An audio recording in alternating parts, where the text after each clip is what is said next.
집안의 기둥을 뽑아가려는 년! 당장 그 종이 찢어가리지 못해! 남편은 여동생이 제 뺨을 때리는 걸 보고도 못 본 척했고 시부모님은 한 식군이 참으라 강요했습니다. 저는 순순히 따르는 척했죠. 하지만 다음 날 아침 700만 원짜리 차용증 하나에 시댁은 박살이 났습니다. 제가 피땀 흘려 마련한 10억짜리 강남 아파트에서 뺨을 맞고 쫓겨날 위기에 처했던 그날 남편과 시댁 식구들은 몰랐습니다. 제가 대한민국 상위 1% 구독자를 보유한 폭로 전문 유튜버 이유진의 절친이라는 사실을 말입니다. 초소형 카메라, 붉은 인주가 찍힌 차용증, 그리고 완벽한 반격, 콩가루 집안의 몰락이 지금 시작됩니다. 황혼의 이야기, 구독과 좋아요를 누르시고 시어머니의 비명으로 시작될 사이다. 복수극을 끝까지 지켜봐 주세요. 짝! 정적을 찢는 날카로운 파열음, 온 힘을 실어 날아온 손바닥이 제 얼굴에 그대로 내리꽂혔고 쓰고 있던 얇은 테 안경이 마룻바닥으로 날아가 떨어졌습니다. 왼쪽 뺨이 순식간에 불타는 듯 뜨거워지더니 감각이 사라지고 퉁퉁 부어오르기 시작했습니다. 시뻘겋게 달아오른 뺨에는 5손가락 자국이 선명하게 새겨졌습니다. 저는 안쪽 입술을 꽉 깨물었고 입안에서는 비릿한 피맛이 느껴졌습니다. 저는 불타는 뺨을 한 손으로 감싼 채 멍하니 허공을 응시했습니다. 고통 때문에 본능적으로 터져나온 눈물로 흐릿해진 시야 너머로 저는 터질 듯한 분노를 삼키며 스스로에게 물었습니다. 내 피와 땀, 내 청춘을 바쳐 산 이 집에서 어째서 내가 이런 수모를 당하고 개처럼 쫓겨나야 하는 거지? 저는 김서연, 올해 28살입니다. 서울 강남에 위치한 한 IT 기업의 마케팅 전문가로 일하고 있습니다. 3년의 연애와 1년의 지독한 프로젝트 끝에 밤낮 없이 일하다 위경련으로 쓰러지기까지 하며 저와 남편 박민주는 겨우 이 84제곱미터짜리 아파트를 마련할 수 있었습니다. 아파트 값은 약 10억 원. 그중 제 저축액이 70%를 차지했습니다. 나머지는 남편의 돈과 결혼 축의금으로 채웠죠. 저희가 이곳으로 이사 온 지는 채 한 달도 되지 않았습니다. 현관 발 매트부터 거실 소파까지 집안의 모든 물건은 제가 설레는 마음으로 하나하나 직접 고른 것들이었습니다. 이 집은 단순한 거주 공간이 아니었습니다. 제 청춘의 결실이자 우리의 따뜻한 보금자리였습니다. 그런데 그 금요일 오후 녹초가 된 몸을 이끌고 집으로 돌아온 저를 맞이한 것은 마치 강도라도 든 듯한 아수라장이었습니다. 목재무늬 방화문은 활짝 열려 있었고 복도에서부터 작업자들의 시끄러운 목소리가 들려왔습니다. 집 안으로 들어서는 순간 제 심장은 솟는 것 같았습니다.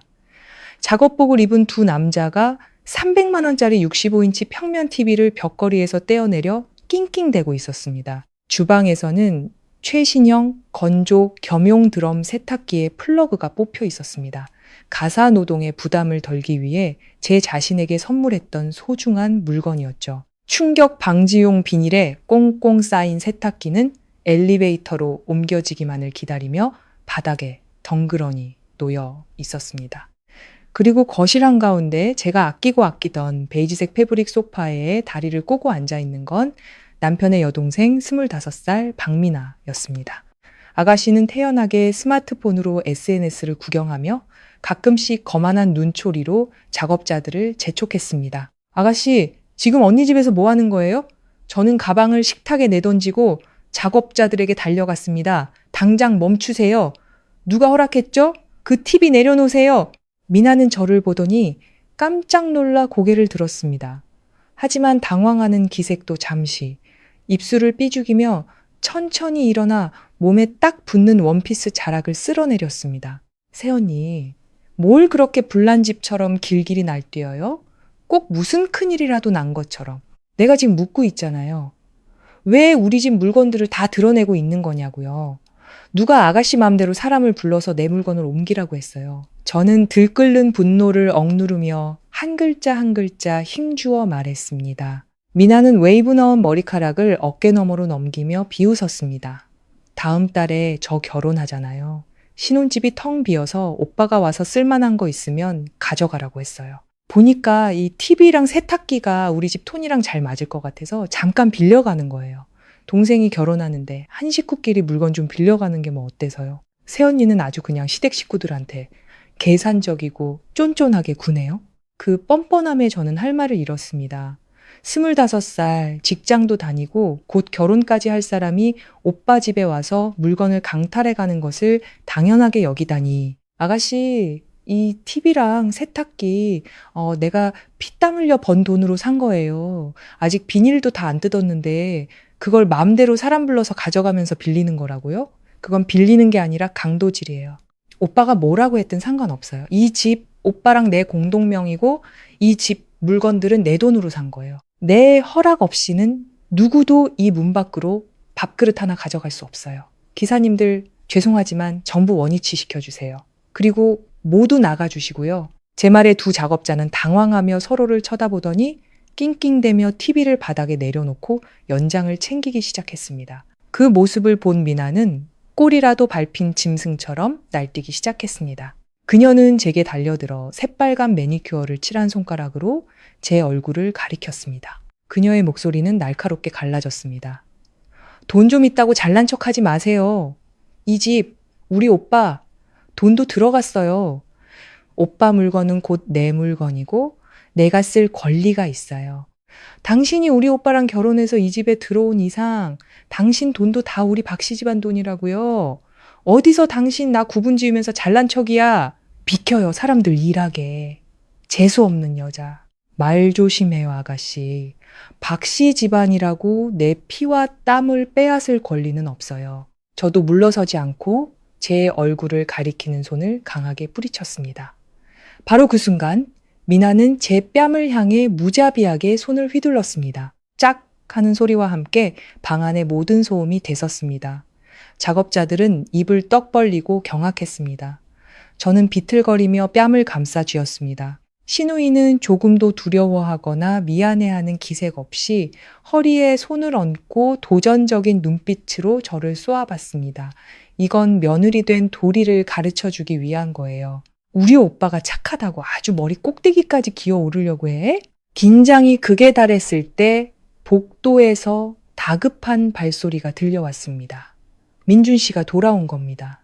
남편은 익숙한 검은색 서류 가방을 든 채 현관에 멈춰섰습니다. 그의 눈은 바닥에 놓인 TV, 비닐에 쌓인 세탁기, 어쩔 줄 몰라 하는 작업자들, 살기등등한 여동생, 그리고 뺨이 붉게 부어오른 채 입술에서 피를 흘리고 있는 아내의 모습을 차례로 훑었습니다. 남편을 보자 제 안의 모든 서름이 터져 나왔습니다. 저는 그에게 달려가 부어오른 뺨을 보여주며 떨리는 목소리로 말했습니다. 오빠, 이것 좀 봐. 아가씨가 나한테 무슨 짓을 했는지. 마음대로 사람 불러서 우리 집 TV랑 세탁기 훔쳐가려 하길래 내가 막았더니 나를 때렸어. 오빠가 이 일 똑똑히 해결해줘.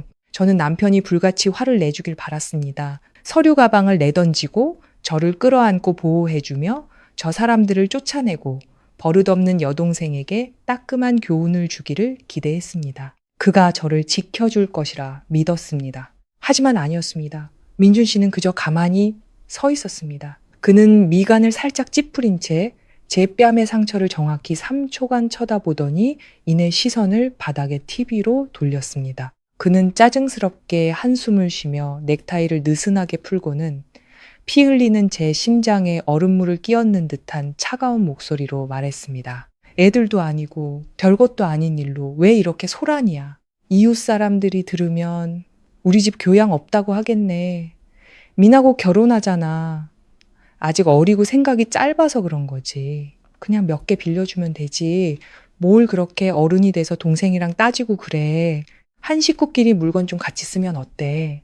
나중에 돈 벌어서 내가 더 좋은 걸로 사줄게. 어리고 생각이 짧다고요? 25이 어린 건가요? 따지고 든다고요? 제 집에서 제 재산을 지키려다 뺨을 맞았는데 제가 속 좁고 까다로운 사람이 되어버렸습니다. 저는 그 자리에 못 박힌 듯 서 있었습니다. 냉장고로 걸어가 물을 따르는 남편의 무심한 뒷모습을 보며 온몸이 차갑게 식었습니다. 그 절망의 순간 행복한 가정이란 환상이 산산조각 났습니다. 저는 이 집에서 가장 잔인하고 고통스러운 진실을 깨달았습니다. 제가 아무리 모든 것을 바치고 수억 원을 쏟아부어도 저들에게 저는 영원히 피 한 방울 섞이지 않은 남일 뿐이라는 것을, 하지만 그들은 틀렸습니다. 저는 남일지는 몰라도 그들이 마음대로 짓밟을 수 있는 바보는 절대 아니었습니다. 그날 밤 강남의 84제곱미터 아파트는 소름 끼치는 침묵에 잠겼습니다. 시누이의 폭행과 남편의 냉담한 말 이후 저는 눈물 한 방울 흘리지 않았습니다. 사람은 희망이 있고 동정에 기댈 때 우는 법입니다. 하지만 심장이 차갑게 식어버리자 눈물은 안으로 흘러들어가 잔인할 정도의 냉정한 이성으로 얼어붙었습니다. 민준 씨는 피곤하다는 핑계로 샤워를 마치자마자 베개를 들고 작은 방으로 가버렸습니다.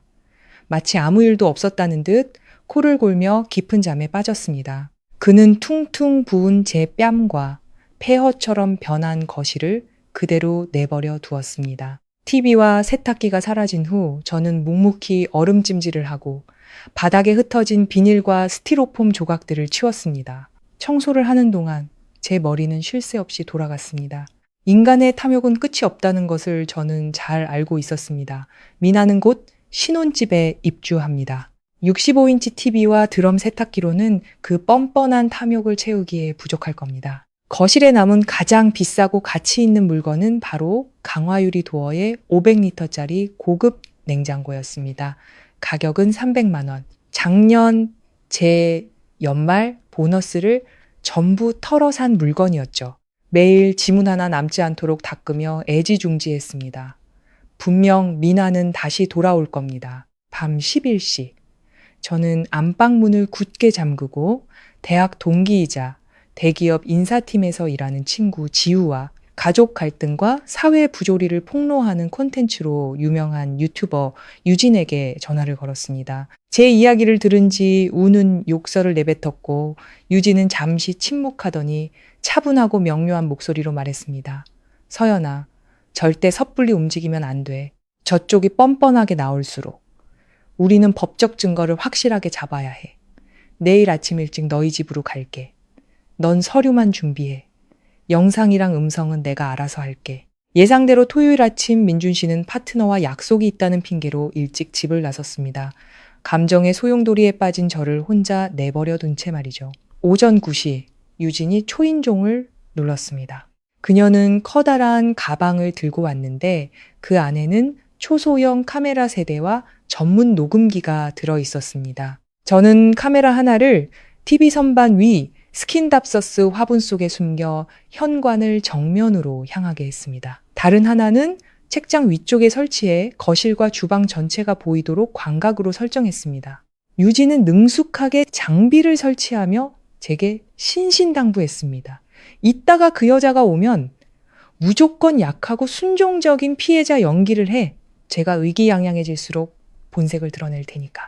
난 작은 방에 숨어서 문틈으로 휴대폰으로 클로즈업 샷을 찍을게. 오전 10시 30분 현관문에서 도어록 해제음이 들렸습니다. 미나가 지난주 민준 씨가 몰래 건네준 예비키를 사용한 겁니다. 문이 활짝 열리고 미나가 들어섰습니다. 그 뒤에는 어제 왔던 작업자들이 따라 들어왔습니다. 오늘의 미나는 어제보다 훨씬 더 거만했습니다.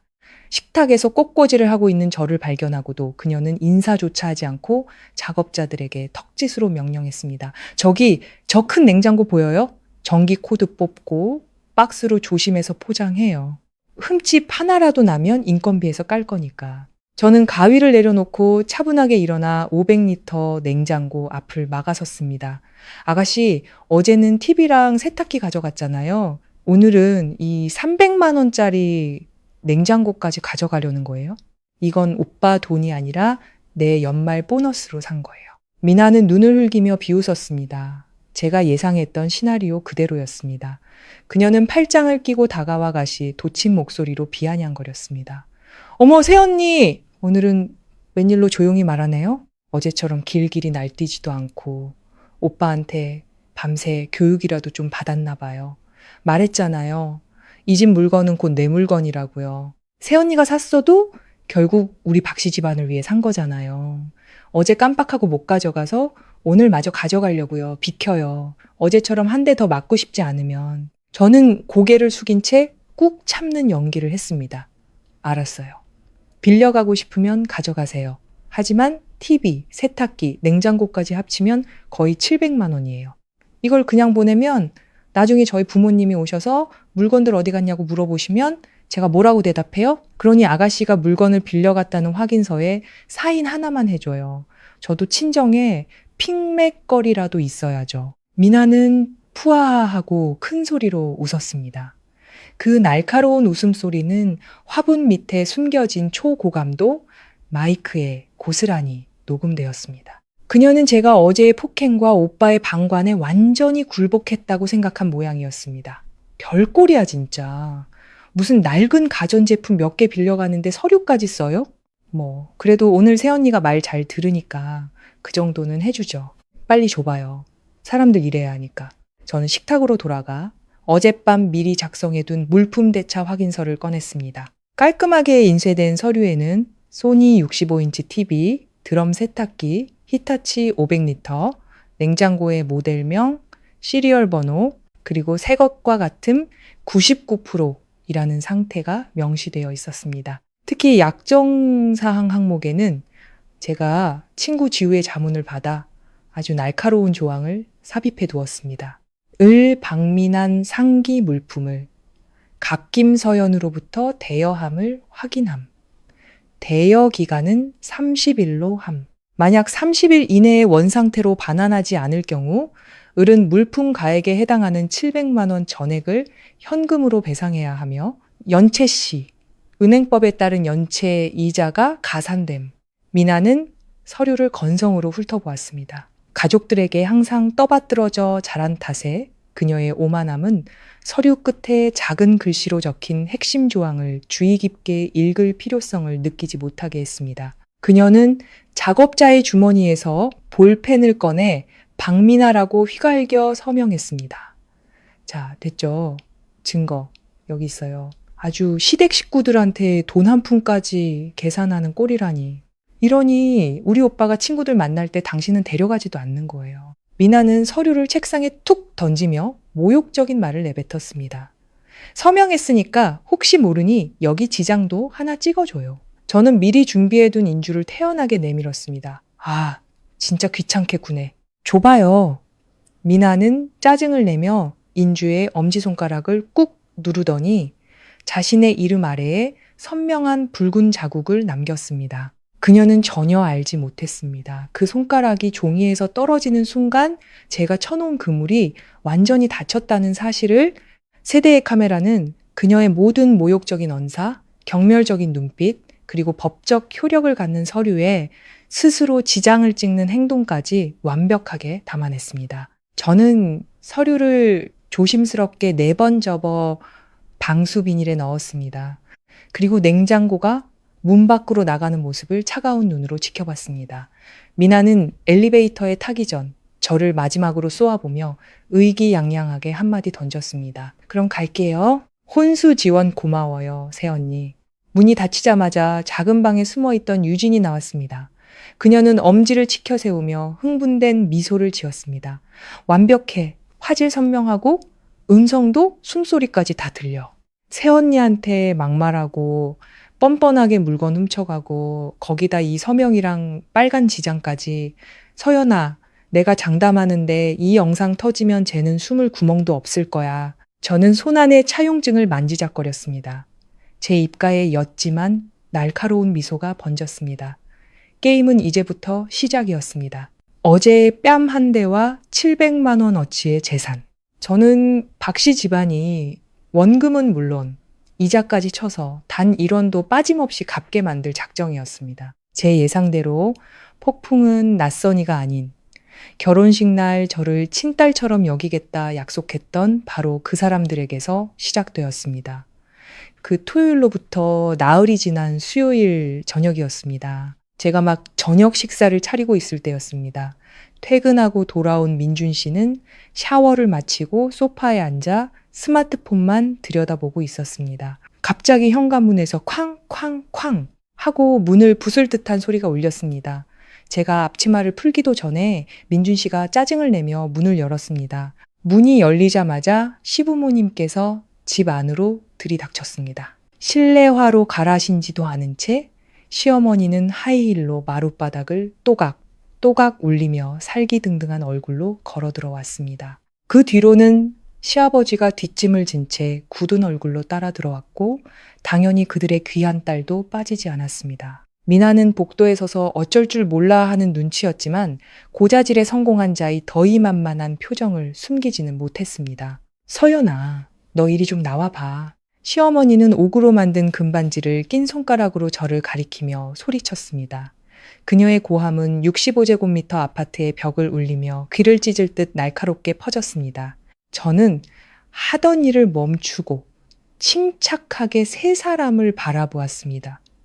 아버님, 어머님, 오셨어요? 무슨 일로 그렇게 화가 나셨어요?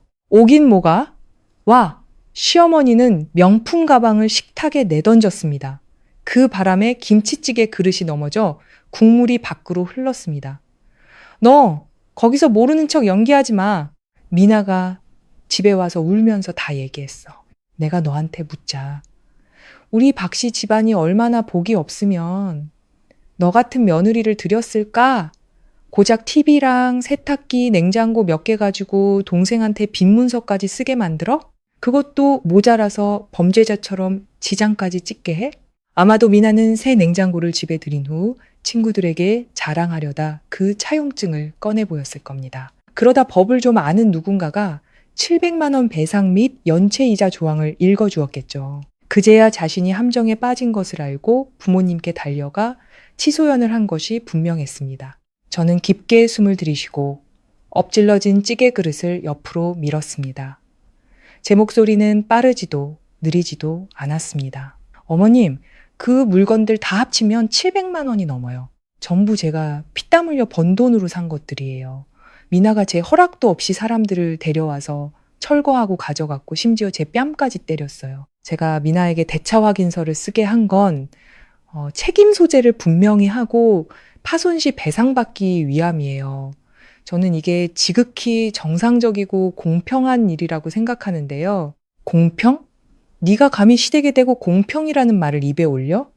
시어머니는 분노로 날뛰었습니다. 그녀는 제게 다가와 얼굴을 바싹 들이밀고 이를 갈며 폭언을 퍼부었습니다. 역시 굴러온 돌은 안 된다더니 넌 정말 쓸모없는 년이야. 우리 집안이 재수가 없어서 너 같은 걸 들였지. 시집 왔으면 시댁을 따라야지. 네가 이 집에 가져온 재산도 다 이 집 재산이야. 동생이 곧 결혼하는데 혼수로 몇 개 가져가는 게 뭐 그리 대수라고. 네가 돈 몇 푼 번다고 아주 시댁머리 꼭대기에 앉으려고 해. 지금까지 침묵하던 시아버지가 그때서야 헛기침을 하며 가부장적인 위엄을 내세워 끼어들었습니다. 세아가 며느리가 됐으면 좀 참고 양보할 줄도 알아야지. 네가 이런 식으로 서류 노름을 하면 동네 사람들이 우리 부부를 며느리 물건이나 뺏는 강도인 줄 알 거 아니냐. 당장 그 종이 찢어버리고 없던 일로 해. 다음 달에 미나 시켜서 물건 돌려놓으라고 할 테니 그걸로 끝내. 그들은 여전히 모든 것이 그렇게 간단하다고 생각했습니다. 제가 맞은 뺨, 빼앗긴 700만 원의 재산이 그저 종이 찢어 한마디로 해결될 수 있다고 믿었습니다. 저는 남편 민준 씨를 돌아보았습니다. 마땅히 아내를 보호하고 상황을 중재해야 할 그 남자는 벽에 기댄 채 팔짱을 끼고 서 있었습니다. 제 시선을 마주치자 그는 어깨를 으쓱하며 무심하게 말했습니다. 거봐, 내가 뭘 했어. 한 식구끼리 너무 심하게 굴지 말라고 했잖아. 괜히 함정 파서 빈문서 쓰게 만드니까 부모님까지 이렇게 멀리서 달려오셔서 화내시잖아. 그냥 그 종이 엄마한테 드려. 머리 아파 죽겠네. 퇴근하고 와서 피곤한데 밥도 못 먹고. 침묵이 저를 감쌌습니다. 두려워서가 아니었습니다. 제 심장이 완전히 죽어버렸기 때문이었습니다. 저는 제 앞에 서 있는 가족이라는 이름의 네 사람을 바라보았습니다. 악랄한 시어머니, 체면이 정의보다 중요한 가부장적인 시아버지, 교활하고 뻔뻔한 시누이, 그리고 비겁하고 나약한 남편, 그들의 눈에 저는 영원한 이방인이자 그들이 마음대로 돈을 빼가는 ATM 기기이며 분풀이 대상일 뿐이었습니다. 남이라는 낙인이 이렇게 선명하고 쓰라리게 느껴진 적은 없었습니다. 하지만 그들은 몰랐습니다. 제가 문을 열어주기 직전 앞치마 주머니에 손을 넣어 스마트폰의 녹음 버튼을 눌렀다는 사실을 시어머니의 피는 물보다 진하다는 모욕, 시아버지의 은폐, 그리고 민준 씨의 냉담하고 무책임한 태도, 모든 것이 단어 하나 빠짐없이 선명하게 녹음되고 있었습니다. 저는 더 이상 언쟁하지 않고 옅게 미소 지었습니다. 그 서류는 변호사 사무실에 맡겨둬서 지금 집에 없어요. 부모님께서 그렇게 말씀하시니 더는 할 말이 없네요. 편히 계세요. 저는 피곤해서 먼저 방에 들어가 볼게요. 시어머니가 거실에서 15분간 더 욕설을 퍼붓든 민준 씨가 그릇을 던지며 화를 내든 상관하지 않았습니다. 저는 뒤돌아 안방문을 잠갔습니다. 그리고 즉시 방금 녹음한 따끈따끈한 음성 파일을 유진에게 보냈습니다. 유진에게서는 단 한 줄의 메시지가 돌아왔습니다. 완료! 토요일에 찍은 영상이랑 합쳤어. 아주 매끄러워. 이제 재미있는 쇼를 볼 준비나 해, 친구. 그날 밤 8시 30분. 충격 실화. 신우이가 새언니 뺨 때리고 억대 혼수 강탈? 방관하는 남편과 막장 시댁이라는 자극적인 제목의 영상이 수백만 팔로워를 보유한 유진의 유튜브 채널과 틱톡에 동시에 올라왔습니다. 영상은 화려한 편집 없이 미나가 제 뺨을 때리는 날카로운 짝소리로 시작되었습니다. 이어서 그녀가 거만하게 작업자들에게 냉장고를 옮기라고 지시하는 모습, 광각 카메라에 찍힌 그녀가 700만 원짜리 차용증에 아무 생각 없이 서명하고 지장을 찍는 장면이 이어졌습니다. 그리고 분노의 정점은 영상 말미에 삽입된 녹음 파일이었습니다. 시어머니의 굴러온 돌은 안 된다더니 라는 날카로운 목소리와 남편의 비겁하고 무책임한 발언이 생생하게 울려 퍼졌습니다. 유진은 전문가였습니다. 그녀는 제 얼굴과 작업자들의 얼굴은 모자이크 처리했지만 미나와 민준 씨의 얼굴, 그리고 시어머니의 목소리는 조금도 가리지 않았습니다. 처음 15분간 조회수는 몇 천에 불과했지만 30분이 지나자 휴대폰 알림이 미친 듯이 울리기 시작했습니다. 공유수는 기하급수적으로 늘어났습니다. 신우이의 뻔뻔함과 시댁의 악랄함을 비난하는 분노의 댓글들이 본물처럼 터져나오며 거대한 소셜미디어 폭풍을 만들어냈습니다. 저는 어두운 침실에 앉아 휴대폰 화면에서 쉴 새 없이 춤추는 숫자들을 바라보았습니다. 밤바람이 창틈으로 스며들었지만 제 마음은 오히려 상쾌함과 자유로움으로 타오르고 있었습니다. 세상의 심판이 시작된 것입니다. 하지만 이번에 그 심판을 감당해야 할 사람은 더 이상 제가 아니었습니다. 목요일 아침 하룻밤 사이 차가운 바람이 휩쓸고 간 서울의 하늘은 맑게 개어 있었습니다. 하지만 박씨 집안에는 그들이 오랫동안 공들여 쌓아온 위선의 가면을 날려버릴 초강력 태풍이 상륙했습니다. 어젯밤 저는 굳게 닫힌 안방에서 아주 깊고 편안한 잠을 잤습니다. 제가 일어났을 때 시계는 정확히 6시 30분을 가리키고 있었습니다. 휴대폰을 들자 유진과 지우에게서 온 수많은 메시지가 화면을 가득 채우고 있었습니다. 신우이 갑질 영상은 밤사이 단순한 화제거리를 넘어섰습니다. 소셜미디어 알고리즘은 이 영상을 트렌드 최상단으로 밀어 올렸고 조회수는 300만을 돌파했으며 수만 건의 공유와 셀 수 없이 많은 분노의 댓글이 달렸습니다. 유진의 작업은 완벽했습니다. 제 얼굴은 철저히 가려졌지만 무자비하게 뺨을 때리는 미나의 모습, 무표정하게 방관하는 민준 씨의 얼굴, 그리고 굴러온 돌을 운운하는 시어머니의 날카로운 목소리는 그대로 노출되었습니다. 네티즌 수사대는 몇 시간 만에 영상 속 주인공들의 신상을 모두 파악해냈습니다. 오전 9시 30분, 첫 번째 천벌은 박씨 집안의 가장 큰 자랑거리, 미나의 결혼식을 향해 떨어졌습니다. 미나는 종로에서 유명한 귀금속 가게 아들과 양가의 전폭적인 지지 아래 결혼을 앞두고 있었습니다. 시부모님은 딸이 재벌가에 시집가게 되었다며 어딜 가나 자랑을 늘어놓았습니다. 하지만 예비시댁은 대대로 사업을 해온 집안이었고 가문의 명예와 신용을 무엇보다 중요하게 여겼습니다. 그날 아침 미나의 예비 시어머니인 이 여사님은 가게에서 차를 마시다가 지인들에게서 문제의 영상 링크를 받았습니다. 영상을 본 이 여사님은 분노로 몸을 떨었습니다.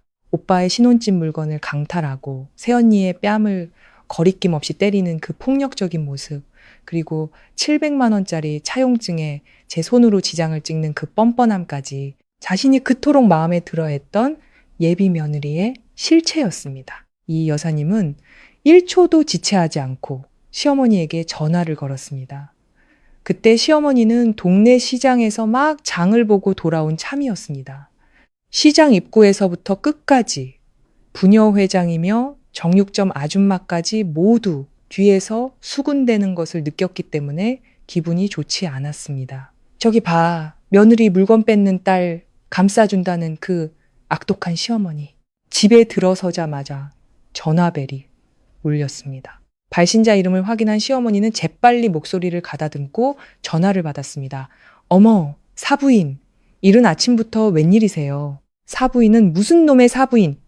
박 사장님 댁은 딸 교육을 대체 어떻게 시키는 겁니까?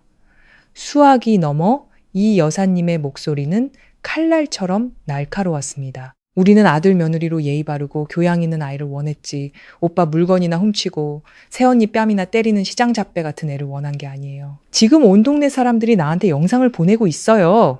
보석하게 하는 집안에서 이렇게 손버릇 나쁜 며느리를 들였다가는 집안 금고가 통째로 거덜나겠어요. 사부인, 오해입니다. 그게 다 저희 며느리년이 우리 미나한테 함정을 판 거예요. 우리 애는 착하고 순진해요. 시어머니는 당황하며 더듬거렸습니다. 얼굴은 핏기 하나 없이 창백해졌습니다. 함정이요? 함정에 빠졌는데 그렇게 자연스럽게 손이 올라가요? 서명도 지장도 700만 원짜리 차용증도 다 명백한 증거로 남아있는데 됐고 더 이상 변명은 듣고 싶지 않네요. 이 결혼 없던 일로 하겠습니다. 예물은 그냥 우리가 베푼 셈 칠 테니 돌려주지 않아도 됩니다. 다시는 따님 얼굴 우리 집 앞에 보이지 않게 하세요. 망신스러우니까. 뚜 매정한 신호음이 울렸습니다. 시어머니는 휴대폰을 바닥에 떨어뜨리고 가슴을 부여잡으며 거친 숨을 몰아 쉬었습니다. 위층에서 잠옷 차림의 미나가 울면서 내려왔습니다. 엄마, 현우 씨가 문자 메시지로 헤어지재. 부모님이 절대 안 된다고 했대. 내 번호도 다 차단했어. 엄마, 그 영상 때문에 두 모녀는 거실 한가운데서 서로를 부둥켜 안고 통곡했습니다. 방에서 나온 시아버지는 그 광경을 보고도 동정심 하나 없이 미나가 제게 했던 것과 똑같이 그녀의 뺨을 내리쳤습니다. 멍청한 년, 내가 물건 돌려주라고 했을 때 들었어야지. 이제 속이 시원하냐? 온 집안에 똥칠을 하고. 시댁이 아수라장이 된 그 시각, 도시의 다른 한편에서는 두 번째 천벌이 남편 민준 씨의 이름을 부르고 있었습니다. 아내의 희망을 무참히 짓밟았던 그 남자 말입니다. 오늘 아침 그는 쫙 빼입은 양복을 입고 출근했지만 무언가 이상했습니다. 사무실에 들어서자 동료들의 비웃음과 경멸이 섞인 시선을 느꼈습니다. 평소 수다를 떨던 여직원들은 일부러 큰 소리로 말했습니다. 세상에 남자가 덩치만 컸지 저렇게 비겁하고 찌질할 수가. 아내가 뺨을 맞아 얼굴이 퉁퉁 부었는데 팔짱 끼고 서서 동생 편이나 들다니. 저런 남자는 공짜로 줘도 걷어차 버릴 거야. 민준 씨가 미간을 찌푸리며 무슨 일인지 파악하기도 전에 사장 비서가 다가왔습니다. 박 팀장님, 사장님께서 지금 바로 인사팀으로 오시랍니다. 깐깐하기로 소문난 사장님과 마주 앉은 민준 씨는 식은땀을 흘렸습니다. 사장님은 문제의 영상이 재생되고 있는 태블릿 PC를 그의 앞으로 밀며 책상을 손가락으로 두드렸습니다. 박 팀장, 자네는 우리 회사의 얼굴이야. 파트너들을 만나는 영업팀의 수장이라고. 자네 집안일에 내가 관여할 권리는 없지만 이렇게 불미스러운 도덕적 스캔들에 연루되어 수백만 명에게 손가락질 받는 건 회사 이미지에 심각한 타격을 주는 일이야. 오늘 아침 파트너사에서 전화가 왔더군. 대개 직원은 가정 윤리도 엉망인데 비즈니스에서 신뢰를 어떻게 보장하냐고. 다음 달로 예정됐던 자네의 부장 승진건은 보류하겠네. 진행하던 프로젝트는 인수인계하고 집에 가서 가정사부터 원만하게 해결하고 오게. 민준 씨는 사장실을 비틀거리며 나왔습니다. 하늘이 무너지는 것 같았습니다. 돈, 명예, 체면, 아내의 눈물과 고통보다 더 중요하게 여겼던 모든 것이 단 하루아침에 박살나 버렸습니다. 그는 떨리는 손으로 제게 전화를 걸었습니다. 부재중 전화 9통. 저는 휴대폰을 무음으로 해둔 채 회사 건물 아래 카페에 앉아 따뜻한 유자차를 마시고 있었습니다. 이제야 그들도 알게 될 것입니다. 남이 된다는 것이 어떤 기분인지, 막다른 길에 몰리는 것이 어떤 느낌인지, 지금 박씨 집안이 겪고 있는 혼란은 그들이 제 마음에 새긴 상처에 비하면 너무나도 값싼 대가였습니다. 쥐는 덫에 걸렸고 이제 마지막 일격을 가할 시간이었습니다. 목요일 오후 저는 평소보다 일찍 퇴근했습니다. 저녁 노을이 강남의 거리를 붉게 물들이고 있었습니다. 이전에 지친 발걸음과 달리 오늘 제 발걸음은 깃털처럼 가벼웠습니다. 문을 열고 84제곱미터 아파트로 들어서자 숨 막힐 듯 무겁고 음울한 공기가 저를 덮쳤습니다. 더 이상 시어머니의 날카로운 욕설도 미나의 거만한 턱짓도 없었습니다. 민준 씨는 베이지색 패브릭 소파에 머리를 파묻고 앉아 머리카락을 쥐어 뜯고 있었습니다. 넥타이는 구겨진 채 테이블 위에 던져져 있었습니다. 인기척을 느낀 그는 벌떡 일어나 핏발선 눈으로 저를 향해 달려왔습니다. 마치 물에 빠진 사람이 지푸라기라도 잡는 심정으로요. 서연아, 집에 왔구나. 어디 갔었어? 내가 전화를 몇 통이나 했는데 받지도 않고. 민준 씨는 다급하게 제 손을 잡으려 했습니다. 불과 어젯밤과는 전혀 다른 애원하는 목소리였습니다. 저는 태연하게 손을 빼고 한 걸음 물러섰습니다.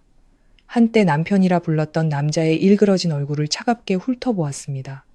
나한테 할 말 있어? 미나 차용증 때문이라면 이미 말했잖아. 30일 안에 물건을 원상 복구하든 700만 원을 갚든 하라고. 아니, 그게 아니야! 민준 씨는 다급하게 손사래를 치며 예전 저를 유혹할 때 썼던 달콤한 목소리로 말했습니다. 서연아, 내가 잘못했어. 미나가 널 때린 것도 걔가 잘못한 거고 엄마가 너한테 심하게 말한 것도 다 화가 나서 그런 거야. 상황이 어쩔 수 없었어. 근데 이것 좀 봐. 아침부터 우리 집이 완전히 뒤집혔어. 종로 그 집에서 파혼 통보하고 예물까지 돌려달라고 했대. 미나는 방에 틀어박혀서 죽겠다고 난리고 부모님은 동네 사람들 손가락질 때문에 집 밖으로 한 발짝도 못 나가셔. 민준 씨는 침을 삼키고 한 걸음 더 다가왔습니다. 그의 눈에는 애원과 함께 이기적인 초조함이 서려 있었습니다. 그리고 나도 오늘 아침에 사장님한테 불려가서 곧 승진하기로 했던 부장 자리가 보류됐어. 회사 전체에 소문이 다 났다고. 제발 부탁이야. 내 친구한테 말해서 그 영상 좀 내려달라고 해줘. 무슨 일이든 부부끼리 해결해야지. 이렇게 일을 크게 만들면 우리 집 체면이랑 내 회사 생활은 뭐가 돼? 저는 가만히 서서 그의 애원을 들었습니다. 아주 잠깐 마음 깊은 곳에서 저는 그에게서 다른 말을 기대했는지도 모릅니다. 여보, 뺨은 괜찮아? 혹은 미안해. 내가 당신을 지켜주지 못했어. 같은 말들. 하지만 단 한마디도 없었습니다. 그의 입에서는 잘못했다는 말이 나왔지만 그의 마음은 오직 망가진 가족의 체면, 날아간 부장 자리, 그리고 여동생의 파혼을 안타까워할 뿐이었습니다. 저의 굴욕, 제 뺨에 새겨진 손자국에 대한 생각은 조금도 없었습니다. 차가운 깨달음이 등골을 타고 흘렀습니다. 이 남자를 사랑했던 제 심장은 이제 겨울 호수처럼 고요해졌습니다. 저는 비웃었습니다. 옅고 경멸적인 미소였습니다. 민준 씨, 말은 참 잘하네. 당신 동생이 내 뺨을 때리고 당신 어머니가 나를 굴러온 돌이라며 모욕할 때 당신 가족의 체면은 어디에 있었지? 당신이 팔짱 끼고 서서 아내가 굴욕당하는 걸 구경할 때 부부라는 단어를 생각이나 했어? 저는 민준 씨를 쏘아보며 식탁 위 가방으로 걸어갔습니다. 지퍼를 열고 서류 한 뭉치를 꺼내 그의 눈앞 유리 테이블 위로 던졌습니다. 이혼 서류야. 내 서명은 끝났어. 우리의 유일한 공동재산은 이 84제곱미터 아파트. 살 때 내가 전체 가격의 70%에 해당하는 7억 원을 냈어. 나머지는 당신이랑 시댁에서 보탰지. 난 박씨 집안 돈은 10원도 필요 없어. 하지만 내 피와 땀은 단 1원도 빠짐없이 되찾아갈 거야. 내 지분 7억 원에 당신 동생이 훔쳐간 가전제품값 700만 원을 더해서 총 7억 700만 원 당장 입금해. 돈이 들어오면 재산 강탈 소송은 취하하고 영상도 내려줄게.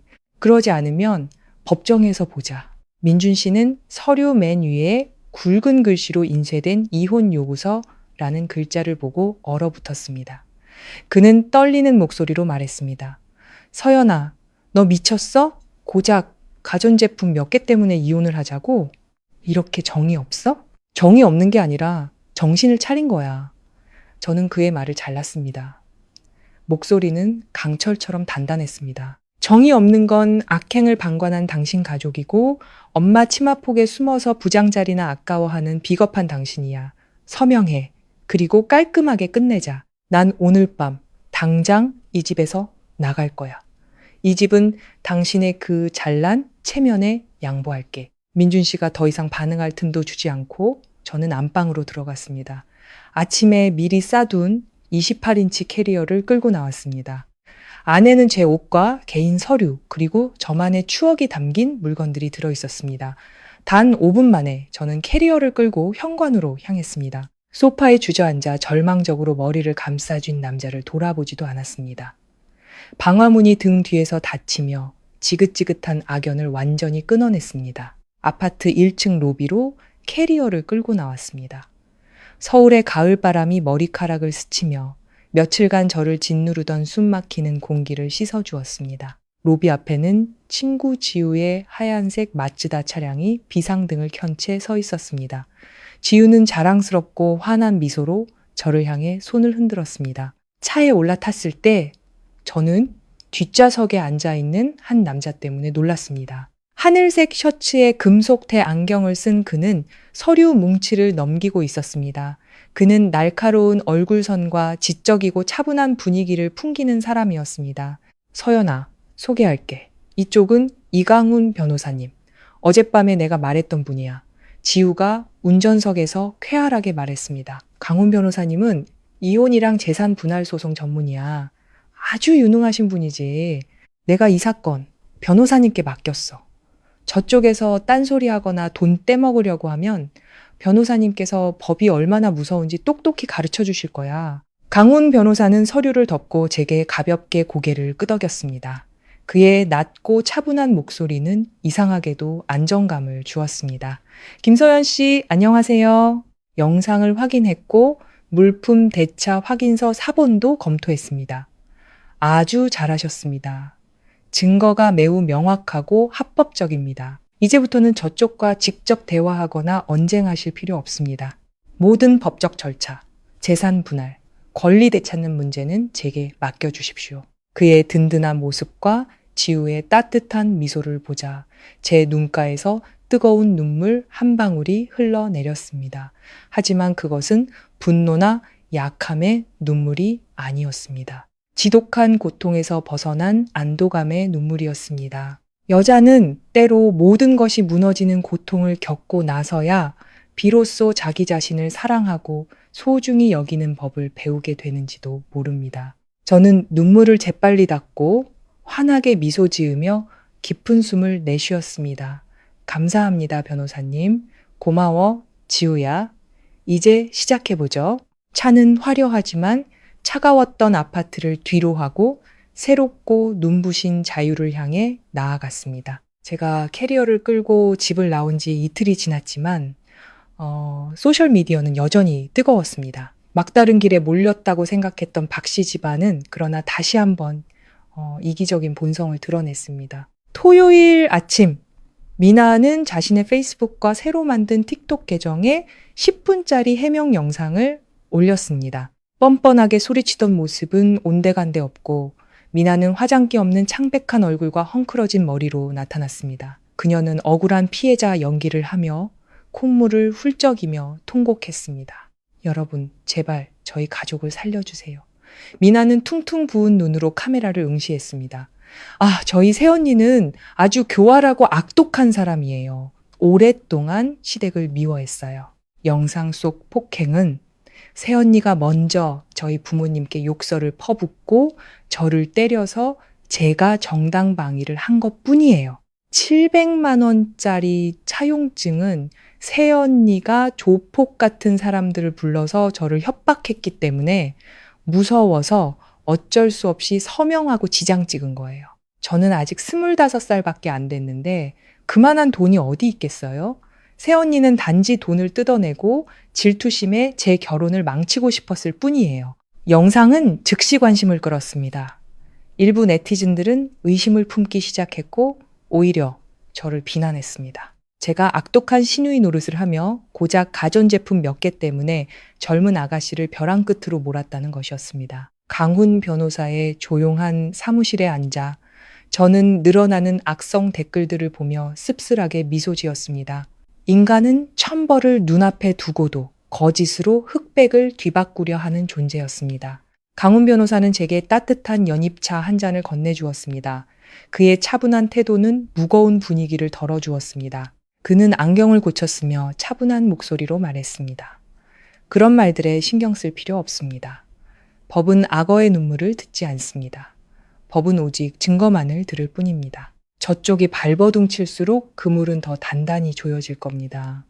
유진 씨에게 전화하세요. 이제 마지막 일격을 가할 시간입니다. 저는 고개를 끄덕이고 수화기를 들었습니다.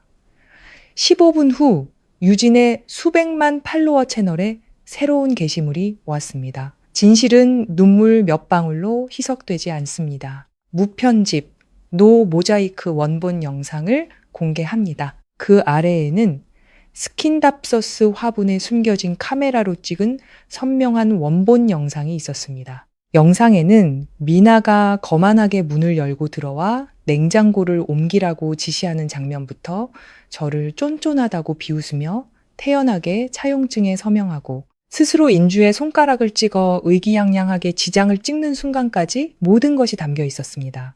조폭의 그림자도 협박이나 공포의 흔적도 전혀 없었습니다. 영상과 함께 선명한 서명과 붉은 지장이 찍힌 차용증 사진도 첨부되었습니다. 이 마지막 한 방은 소셜미디어에 핵폭탄처럼 떨어졌습니다. 여론은 즉시 뒤집혔고 분노는 몇 배로 폭발했습니다. 미나의 저열한 거짓말은 산산조각 났고 그녀는 더 이상 숨을 곳이 없었습니다. 미나는 모든 소셜미디어 계정을 비공개로 전환하고 세상과의 연결을 끊었습니다. 이 심리적 타격 이후 민준 씨와 그의 가족은 완전히 무너졌습니다. 그들은 만약 계속해서 거짓말을 한다면 강훈 변호사가 미나를 사기 및 명예훼손으로 고소할 것이라는 사실을 깨달았습니다. 그렇게 되면 그들의 귀한 딸은 파혼을 넘어 법의 심판을 받게 될 것이었습니다. 극심한 공포는 그들이 제2혼 요구서의 모든 조건을 받아들이게 만들었습니다. 한 달 반 후 서울가정법원, 가을 햇살이 법원들에 쏟아지고 있었습니다. 저는 베이지색 정장을 입고 짧게 자른 머리를 한 채 강훈 변호사와 함께 조정실로 들어갔습니다. 오늘의 저는 더 이상 데드라인에 쫓기고 차가운 부엌에서 홀로 있던 주부가 아니었습니다. 엄숙한 테이블 저편에는 민준 씨가 고개를 숙인 채 앉아 있었습니다. 불과 한 달 남짓 못 봤을 뿐인데 그는 몰라보게 수척해져 있었습니다. 푹 꺼진 얼굴, 덥수룩한 수염, 구겨진 셔츠, 부장 승진 실패, 가족의 불명예, 우울증에 걸려 방에 틀어박힌 여동생, 한때 부부간의 정보다 체면을 더 중시했던 남자의 마지막 생기마저 모두 빨아들인 듯 했습니다. 판사님이 합의서를 낭독했습니다. 강훈 변호사는 그의 날카로운 판단력으로 법원의 최종 결정이 나기 전에 민준 씨가 재산 양도 합의서에 서명하도록 만들었습니다. 합의에 따라 피고 박민준 씨는 원고 김서연 씨에게 아파트 가치의 70%에 해당하는 7억 원과 원고가 구매한 개인자산 700만 원을 합하여 총 7억 700만 원을 지급할 의무가 있습니다. 양측 모두 이해 없으십니까? 네, 이해 없습니다. 민준 씨가 떨리는 목소리로 답했습니다. 그는 은행 앱을 열어 송금을 실행했습니다. 띵동 제 휴대폰 화면이 밝아지며 707.00원이 입금되었다는 알림이 떴습니다. 제 청춘을 바쳐 피땀 흘려 모은 돈이 마침내 제자리로 돌아왔습니다. 법원에 붉은 직인이 찍힌 이혼 확인서를 손에 들고 저는 조정실을 나왔습니다. 텅 빈 복도에서 민준 씨가 머뭇거리며 저를 따라와 쉬어버린 목소리로 불렀습니다. 서연아, 우리 3년 연애하고 1년 결혼 생활했는데 결국 이렇게 차가운 종이 몇 장으로 끝나는 거야? 저는 걸음을 멈추고 복도에 외롭게 서 있는 남자를 돌아보았습니다. 더 이상 원망도 미련도 없었습니다. 제 눈빛은 가을 호수처럼 평온했습니다. 민준 씨, 차가움은 이 종이에서 시작된 게 아니야. 당신 동생이 내 뺨을 때리는 걸 보고도 외면했던 그날, 당신 가족이 나를 남 취급했던 그날부터 시작됐어. 이 종이는 그저 해방일 뿐이야. 잘 지내. 그리고 영원히 안녕. 저는 뒤돌아 단호한 걸음으로 법원 정문을 나섰습니다. 눈부신 햇살에 눈을 찡그렸습니다. 붉게 물든 단풍나무 아래 서서 저는 신선한 공기를 가슴 깊이 들이마셨습니다. 갑자기 뜨거운 눈물 한 방울이 뺨을 타고 흘렀습니다. 그 눈물은 민준 씨를 위한 것도 박 씨 집안을 위한 것도 아니었습니다. 잘못된 사람에게 바친 제 청춘에 대한 애도이자 새로운 시작을 알리는 안도의 눈물이었습니다. 저는 휴대폰을 꺼내 민준 씨, 시어머니, 미나의 번호를 모두 차단했습니다. 오늘부터 제 세상에서 이 사람들은 공식적으로 사라졌습니다. 옆에서 강훈 변호사가 조용히 손수건을 건네며 부드럽게 미소 지었습니다. 다 끝났습니다. 자유를 축하하며 맛있는 식사라도 하러 갈까요? 저는 손수건을 받고 환하게 미소 지으며 답했습니다. 네, 제가 살게요. 법원 문을 나선 지 3개월, 제 인생은 완전히 새로운 페이지로 넘어갔습니다. 서울은 초겨울로 접어들었고 앙상한 나뭇가지 사이로 차가운 바람이 스며들었습니다. 하지만 을씨년스러운 날씨와는 반대로 제 삶은 그 어느 때보다 눈부시게 빛나고 있었습니다. 시댁에서 돌려받은 7억 7백만 원 중 일부는 비상금으로 저축하고 나머지는 서호 근처에 햇살 가득한 15층 스튜디오 오피스텔을 얻는 데 사용했습니다. 저는 푹신한 침대, 작은 책장, 몇 개의 다육이, 화분을 직접 샀습니다. 이곳에는 비싼 평면 TV도 화려한 500리터 냉장고도 없었지만 그 84제곱미터 아파트에는 결코 없었던 평온이 있었습니다. 더 이상 퇴근 후 허둥지둥 장을 보러 갈 필요도 시어머니의 눈치를 보거나 시누이의 횡포를 견딜 필요도 없었습니다. 저는 온전히 제 일에만 집중했습니다. 그동안 억눌렸던 아이디어들이 폭발했고 3개월 만에 2건의 대형 광고 계약을 성사시켰습니다. 사장님은 저를 직접 크리에이티브 팀장으로 승진시켰습니다. 저는 외적으로도 변하기 시작했습니다. 덥수룩했던 긴 머리를 세련된 단발로 자르고 젊어 보이는 갈색으로 염색했습니다. 낡은 잠옷들을 버리고 몸에 잘 맞는 정장을 입고 매혹적인 버건디색 립스틱을 발랐습니다. 매일 아침 거울 앞에서 저는 더 이상 뺨에 손자국이 남은 채 주눅든 아내가 아닌 당당하고 자신감 넘치는 김서연을 마주했습니다. 하지만 이혼 후의 여자는 뿌리 뽑힌 나무와 같다는 말은 사실이었습니다. 잎이 아무리 푸르게 돋아나도 상처 입은 뿌리는 날이 땀을 때마다 욱신거렸습니다.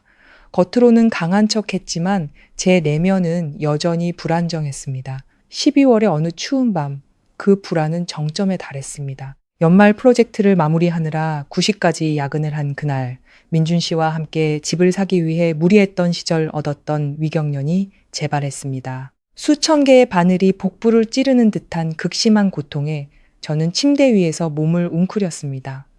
식은 땀이 비 오듯 흘렀고 떨리는 손으로 휴대폰을 집어들었습니다. 저는 반사적으로 지우에게 전화를 걸었습니다. 하지만 수화기 너머 지우의 목소리는 공항의 소음과 섞여 당황한 기색이 역력했습니다. 서연아, 괜찮아? 나 지금 부산 출장 중이야.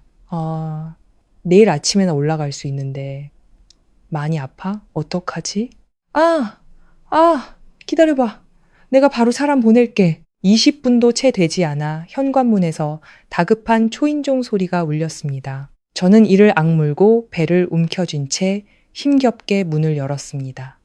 문이 열리는 순간 저는 앞으로 고꾸라졌습니다. 그때 단단하고 따뜻한 팔이 저를 받쳐주었습니다. 겨울 외투와 차가운 바람 냄새가 섞인 품이었습니다. 고통으로 흐릿해진 시야 너머로 금속태 안경 아래 익숙하고 차분한 얼굴이 보였습니다. 서연 씨, 괜찮아요? 지우 씨한테 연락받았어요. 아프다고. 자, 옷부터 입어요. 제가 바로 응급실로 데려다 줄게요. 강훈 변호사였습니다. 법원에서 만난 이후 우리는 가끔 친구처럼 안부를 묻는 메시지를 주고받았지만 다시 만난 적은 없었습니다. 희미해지는 의식 속에서 저는 그가 제게 두꺼운 패딩을 입히고 저를 번쩍 들어 주차장으로 달려갔던 것만 기억합니다. 제가 다시 눈을 떴을 때 병실 벽시계는 새벽 2시를 가리키고 있었습니다. 코끝에 소독약 냄새가 스쳤습니다. 저는 링거를 맞고 있었고 복부의 통증은 많이 가라앉아 있었습니다. 고개를 돌리자 회복실의 노란 불빛 아래 강훈 변호사가 딱딱한 플라스틱 의자에 앉아 있었습니다. 그는 스마트폰을 보거나 졸고 있지 않았습니다. 아이패드로 서류를 검토하다가 가끔씩 고개를 들어 제 링거병을 확인했습니다. 제가 뒤척이는 것을 보자 그는 아이패드를 내려놓고 침대 옆으로 다가왔습니다. 정신이 좀 들어요? 의사 선생님이 과로와 스트레스로 인한 급성 위궤양이래요. 돈 버는 것도 좋지만 목숨까지 내놓을 셈이에요. 그의 목소리에는 가벼운 책망과 함께 깊은 걱정이 담겨 있었습니다. 급하게 달려오느라 구겨진 셔츠를 입은 남자를 보자 제 마음속에 형용할 수 없는 감정이 차올랐습니다. 과거의 기억이 떠올랐습니다. 시누이에게 뺨을 맞았던 날, 전 남편은 냉장고에서 찬물을 마시며 저를 외면했습니다. 하지만 지금 이론적으로는 남일 뿐인 이 남자는 차가운 겨울밤 내내 제 곁을 지키고 있었습니다.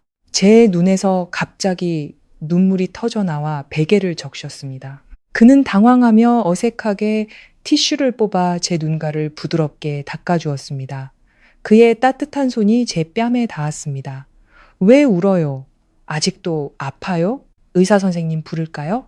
저는 고개를 저으며 목이 메인 채 숨을 들이쉬었습니다. 안 아파요, 그냥. 익숙하지가 않아서요. 누가 저한테 아프냐고 물어봐 준 게 너무 오랜만이라서 그는 아무 말도 하지 않았습니다. 안경 너머 그의 깊은 눈은 세상의 풍파를 겪어낸 남자의 포용력으로 저를 바라보고 있었습니다. 그는 의자를 더 가까이 당겨 앉아 낮고 차분한 목소리로 말했습니다. 서연 씨, 그동안 너무 애썼어요. 법정에서도 직장에서도 강했지만 모든 사람에게 그렇게 가시를 세울 필요는 없어요. 때로는 약해져도 괜찮아요. 그리고 만약 기댈 곳이 필요하다면 제가 항상 여기 있을게요. 그의 말은 고요한 제 마음에 돌을 던져 강렬한 파문을 일으켰습니다. 저는 지난 몇 달간 그의 눈빛에 담긴 의미를 어렴풋이 알고 있었습니다. 그의 친절은 단순히 변호사의 책임감이나 친구로서의 의리가 아니었습니다. 그것은 진심 어린 떨림이었습니다. 하지만 실패한 결혼 생활의 상처, 칼날이 되어 돌아왔던 달콤한 약속들에 대한 공포가 저를 움츠러들게 했습니다. 저는 손을 이불 속으로 숨기고 그의 시선을 피했습니다. 변호사님, 죄송해요. 오늘 밤 저를 구해주셔서 정말 감사하지만 저는 지금 총에 맞았던 새 같아요. 구부러진 나뭇가지만 봐도 놀라서 달아나는 결혼 남자 약속 같은 것들은 지금 제게 너무 좁은 세상이에요. 아직 준비가 안 됐고 어쩌면 다시는 마음을 열 용기가 없을지도 몰라요. 그는 실망하거나 화내지 않았습니다. 그는 온화하고 끈기 있는 미소를 지었습니다. 그는 제 이불을 조심스럽게 정리해주고 차분하게 답했습니다. 제가 언제 서연 씨를 세상에 가두겠다고 했나요? 제게 의지하라고 강요한 적도 없습니다. 구부러진 나뭇가지가 무섭다면 계속해서 당신의 하늘을 자유롭게 날아다니세요. 저는 그저 땅에 조용히 서 있는 한 그루의 나무가 되어드릴게요. 언젠가 당신이 날다가 지칠 때 기댈 수 있는 든든한 나뭇가지가 기다리고 있다는 걸 알게 될 겁니다. 저는 인내심이 있고 시간도 많습니다. 밖에서는 여전히 겨울비가 내리고 차가운 바람이 창틈을 스쳤습니다. 하지만 이 작은 병실 안에는 따뜻하고 부드러운 불꽃이 피어올랐습니다. 서툴고 조심스럽지만 세상의 어떤 맹세보다 더 깊고 진실한 떨림이었습니다. 어느덧 제가 이혼 서류를 들고 법원을 나온 지 반년이 흘렀습니다. 서울은 겨울이 끝나고 부드러운 3월의 환절기를 맞이하고 있었습니다. 제 삶은 평온하고 눈부시게 흘러갔습니다. 제 커리어는 날개를 달았습니다. 연말에 성공시킨 2개의 프로젝트 덕분에 저는 공식적으로 크리에이티브 부서의 부장으로 임명되었습니다. 연봉과 대우는 1.5배로 올랐습니다. 저는 매일 아침 세련된 옷을 입고 은은한 향수를 뿌리며 자신감 있게 사무실로 향했습니다. 한때 저를 동정의 눈으로 보던 동료들은 이제 존경의 눈빛으로 저를 바라보았습니다. 저는 제 손으로 주눅든 아내에서 당당하고 매력적인 여성으로 다시 태어났습니다. 그리고 천벌은 늦을 수는 있어도 결코 아무도 그냥 지나치지 않았습니다. 어느 주말 오후 친구 지우가 저를 단골 카페로 불렀습니다. 그녀는 차를 한 모금 마시며 비웃었습니다. 요즘 재계에서 떠도는 소문 하나 들려줄까? 전 남편 민준 씨는 완전히 알거지가 되었습니다. 스캔들과 이혼 이후 그는 회사에서 승진 기회를 박탈당했습니다. 상처 입은 자존심을 회복하기 위해 그는 가족 몰래 사방에서 돈을 빌리고 심지어 우리가 살던 강남 아파트까지 담보로 잡아 사기성 가상화폐 프로젝트에 투자했습니다. 결과는 예상대로였습니다. 프로젝트는 붕괴했고 주동자는 돈을 들고 잠적했습니다. 민준 씨는 수억 원의 빚더미에 앉게 되었습니다. 결국 시부모님은 아들의 빚을 갚기 위해 그토록 자랑스러워하던 신혼집을 헐값에 팔아야 했습니다. 한때 체면을 중시하던 그들은 이제 서울 외곽의 허름한 빌라로 이사했습니다. 시어머니는 시장에 갈 때마다 모자를 푹 눌러 쓰고 다녔습니다. 어딜 가나 이웃들은 과거 며느리 물건을 훔친 딸을 감싸주던 이야기를 하며 비웃었기 때문입니다. 미나는 파혼 후 온 동네에 나쁜 소문이 퍼져 아무도 거들떠보지 않는 신세가 되었습니다. 지우의 말을 듣는 제 마음은 가을 호수처럼 평온했습니다. 통쾌하지도 안타깝지도 않았습니다. 그들이 지금 치르고 있는 대가는 그들이 뿌린 탐욕과 잔인함의 당연한 결과였습니다. 하지만 과거의 잔재는 저를 놓아주지 않으려는 듯 했습니다. 그 금요일 저녁, 제가 회사 로비를 나서는 순간 초라한 행색의 한 남자가 길 모퉁이에서 튀어나와 제 앞을 막아섰습니다. 민준 씨였습니다. 반년 만에 본 그는 완전히 다른 사람이 되어 있었습니다. 남루한 옷차림, 덥수룩한 수염, 한 눈, 멋진 정장을 입고 환하게 빛나는 저를 보자 그의 눈에는 절망과 후회가 뒤섞여 빛났습니다. 서연아, 서연아. 그는 흐느끼며 제 팔을 잡으려 했지만 저는 차갑게 한 걸음 물러섰습니다. 내가 잘못했어. 우리 가족이 정말 잘못했어. 우린 지금 벌 받고 있는 거야. 부모님은 아프시고 빚은 쌓여만 가. 그때 내가 눈이 멀어서 비겁해서 널 지켜주지 못했어. 널 잃고 나서야 알았어. 나한테 진심이었던 사람은 너뿐이었다는 걸. 제발, 제발 나한테 다시 시작할 기회를 한 번만 더 줄 수 없을까? 우리 다시 합치자, 응? 그의 처절한 애원은 사람들로 붐비는 회사 로비에 울려 퍼졌습니다. 하지만 그의 눈물은 제 마음을 조금도 움직이지 못했습니다. 저는 그의 눈을 똑바로 보며 부드럽게 미소 지었습니다. 용서하지만 결코 가까워질 수 없는 거리감이 담긴 미소였습니다. 민준 씨, 그날의 뺨과 당신 가족의 이기심은 눈물 몇 방울로 씻을 수 있는 게 아니야. 우리가 주고받았던 7억 700만 원이 우리의 모든 인연에 찍은 마침표였어. 이미 찢어지고 더러워진 옷을 당신이 짓밟아 놓고 이제 와서 다시 입고 싶다고? 남자로서 마지막 남은 자존심이라도 지켜. 잘 지내. 말을 마친 저는 그를 스쳐 지나 단 한 번도 뒤돌아보지 않고 걸어갔습니다. 비겁한 남자가 차가운 바닥에 주저앉아 얼굴을 파묻고 우는 소리가 등 뒤로 들렸습니다. 과거는 이제 정말로 제 뒤에 있었습니다. 회사 정문을 나서자 저녁 햇살이 나뭇가지 사이로 쏟아지고 있었습니다.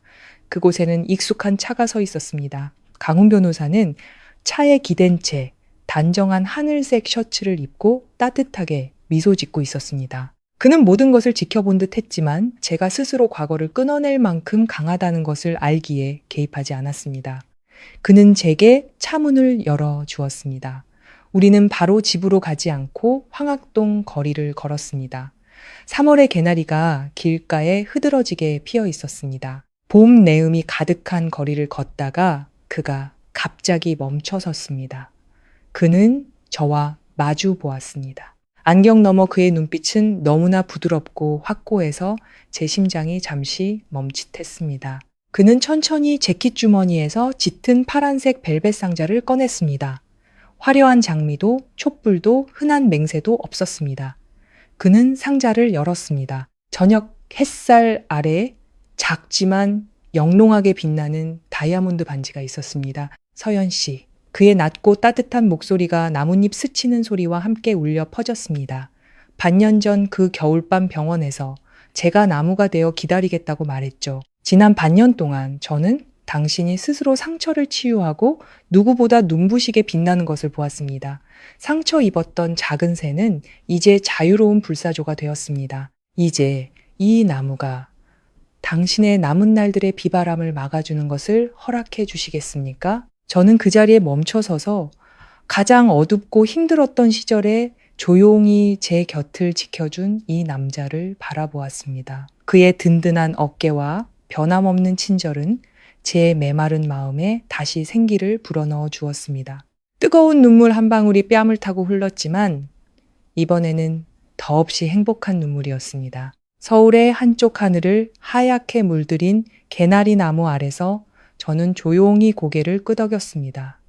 그가 반짝이는 반지를 제 약지에 끼워 주었습니다. 그는 저를 부드럽게 하지만 단단하게 끌어안았습니다. 그의 가슴에 기댄 채 평온한 심장 박동 소리를 들으며 저는 인생의 깊은 진리를 깨달았습니다.